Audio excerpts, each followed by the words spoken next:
दिल्ली के विधानसभा चुनाव में बीजेपी को अब एक नया चेहरा मिल गया है किरण बेदी के रूप में, और किरण बेदी हमारे खुद साथ में हैं, हम उनसे बात करते हैं। मैम ये बताइए कि बीजेपी मैम ये बताइए कि बीजेपी में शामिल होने का कब आपने जो है वो मन बनाया, कब आपको लगा कि बीजेपी में शामिल होना चाहिए?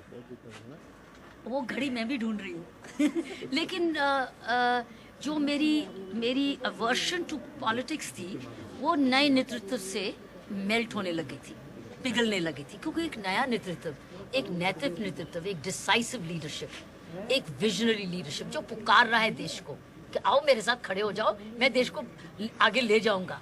और उसने पुकार सारी दुनिया में पुकार उठाई, और आज सारा भारतीय, सारा भारत आज उसके साथ जुड़ गया अपने भविष्य के लिए। मैं भी उसके साथ जुड़ गई। पहले मुझे समय जरूर लगा, लेकिन वो कहते हैं ना, बूंद बूंद, एक बूंद बूंद पत्थर पे भी डालो तो पत्थर में भी छेद होने लगता है। I think that's what happened. तो मेरे ट्विटर में भी चेंज आने लगी, आपने देखा होगा।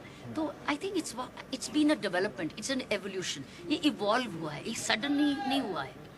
मैम ट्विटर के भी आपको बहुत सारे जो लोग हैं वो पुराने ट्वीट का बहाना ले रहे हैं आपके। तो पुराना ट्वीट भी कहीं ना कहीं जो है वो मुद्दा एक बन रहा है मैम। तो पुराना ट्वीट भी आपका जो है वो मुद्दा बन रहा है मैम, कि पुराने ट्वीट के बारे में जो आपने आलोचना की थी बीजेपी को, वो भी मुद्दा एक मैंने आपको पहले बोल दिया। कुछ होता है भूतकाल, आप किस सोच में रहते हैं, एक होता है वर्तमान जो आप उम्र से चेंज आपकी विचारधारा में बदलती है। जब तक आपकी विचारधारा अच्छाई की तरफ जाती है, नैतिकता की तरफ जाती है, सच्चाई की तरफ जाती है, मैं समझती हूँ यही तो परिवर्तन है, यही तो जीवन है। मैम आपको लगता है कि बीजेपी का जो लीडरशिप है वो आपको स्वीकार करेगा दिल्ली का? हाँ, जो दिल्ली के अंदर जो है वो काफी गुट बने हुए हैं, तो काफी गुट बने हुए हैं, तो गुट आपने कल क्या देखा? कल तो देखा मैंने कि सारे नेता बैठे हुए थे। तो फिर जवाब तो आपको मिल गया। तो आपके मन में कोई शंका नहीं है कि सब लोग एक रहेंगे? आपने मेरे साथ देखा उनको, सब थे ना। तो फिर अब और मैं क्या प्रश्न दूं? आपने देखा वो सब बैठे थे वही। मैम ये माना जाए कि सीएम की कैंडिडेट हैं आप बीजेपी की ओर से? ये भी आपने प्रश्न कल पूछा था, आपको अमित शाह जी ने बता दिया था कि वो पार्लियामेंट्री बोर्ड की मीटिंग होगी, ये उनका प्रेरोगेटिव है, उसके लिए इंतजार करो। मैम कौन सी सीट से आप जो है उसके लिए भी आप इंतजार करो, क्योंकि ये अभी घोषणा लेकिन कुछ आपके मन में हो कि हम इस सीट से?